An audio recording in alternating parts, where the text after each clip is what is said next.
great question. So I started my company because I wanted to spend more time with my kids. Famous last words. We all yes, exactly. So my husband works, you know, almost 7 days a week. He leaves before they're awake. He gets home when they're sleeping, kind of lifestyle. And I knew that that wasn't what I wanted. So I started a children's company. I teach classes, things like that. My difficulty is the fact that I am trying to expand and I'm trying to do more. But then that starts taking away from why I initially started this business.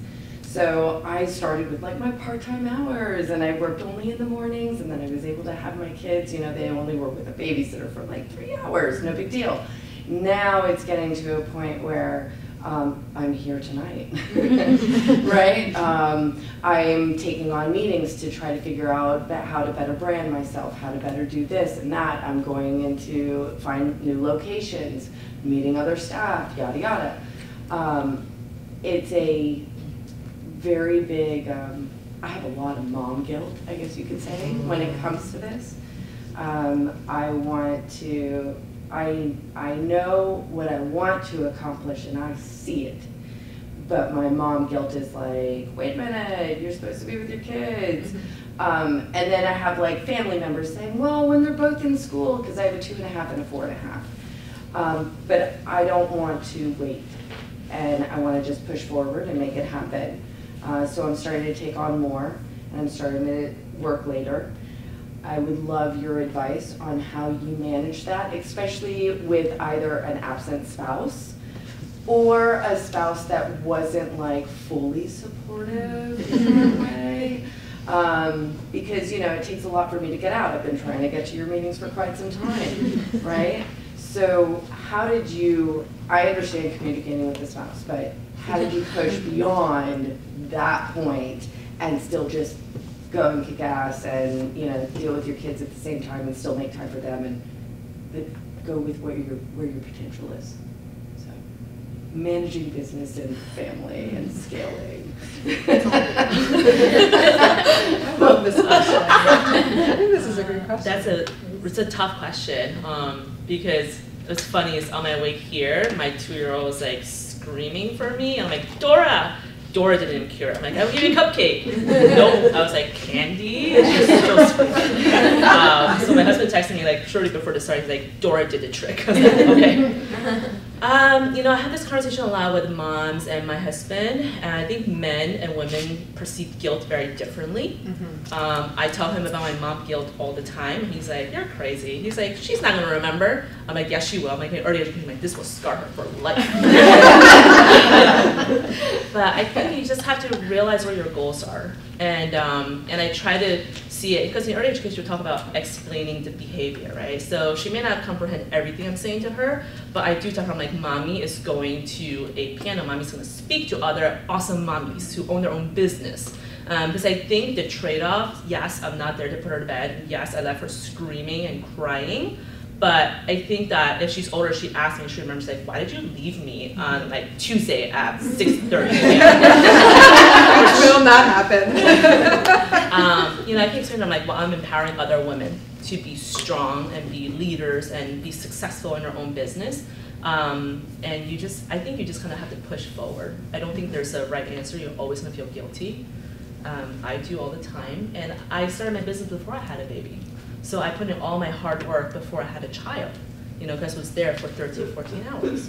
But, you know, after I had a baby, I was crazy enough to open 2 daycare centers at the same time in Hoboken, of all places, when I was pregnant, because I was desperate, like, I need a place now for my child. She's due in 6 months. And I remember going to see the places with brokers. A lot of commercial brokers are men.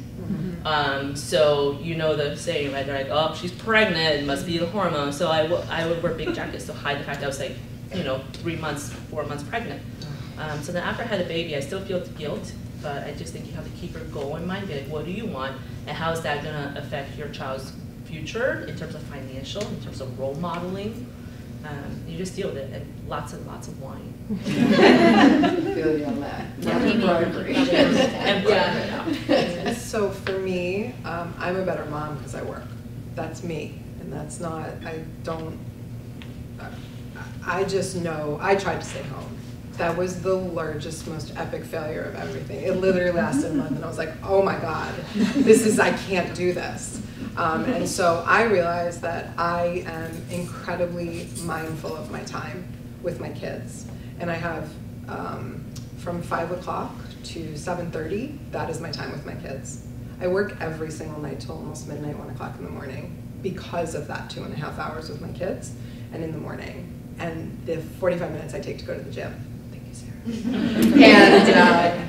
And so I make that choice. And I have a husband who travels. He's also an attorney. He's a partner at a large law firm in Manhattan, and he, by all means, makes a lot more money than I do. And so he certainly is the breadwinner, and he travels a lot. And I travel a lot because I speak at conferences, and I'm out there, and that's how people get to know me. And in the beginning, it was really, really hard because I felt in my mind I had like a checkbox. I was like, well, he's making more money, so I can't do this and I can't do that. No, it's either a partnership or it's not, and you either have that agreement or you don't. And we had some very real, very hard conversations where I was like, I need to do this, because if I don't do this, if I don't do something, I'm not gonna be the best mom I can be. I'm not gonna be the best version of me.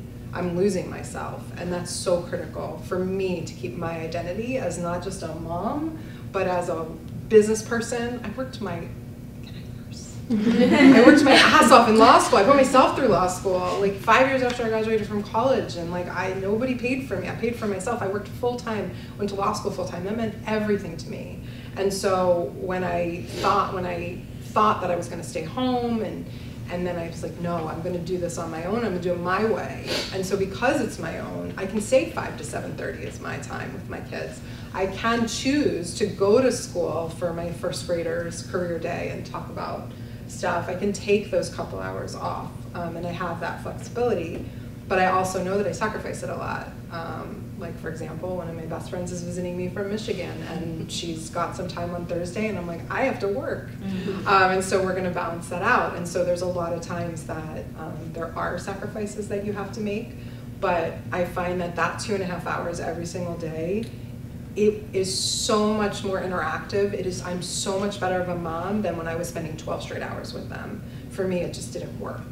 And so that's sort of how I alleviate the mom guilt, is by saying, like, I have 2 boys, so I'm showing my 2 boys like what a strong woman looks like. They listen to my podcast, even though they find it very boring. If I have video, I'll show them, because they don't understand. Explaining to a 4-year-old what a lawyer is really hard. And so I'll show them video of me speaking, or they knew, like, when I was coming here, mommy's talking. And so that to me is also really valuable. And so I don't necessarily think you're choosing one or the other. I think a lot of times you're choosing you, and we have a lot of guilt as women for choosing ourselves, and we shouldn't. So that's my answer. I feel really strongly. It's all about choices, yeah, it's true. And you cannot have it all, but like I do, like you do, I'm the one taking them in school in the morning. I mean, one of them, the other one I hired a sitter, it was just too much. But I'm the one preparing them and having their lunchbox prepared, because I cannot let them eat that food. Yes. It's not possible. I hate every minute of it.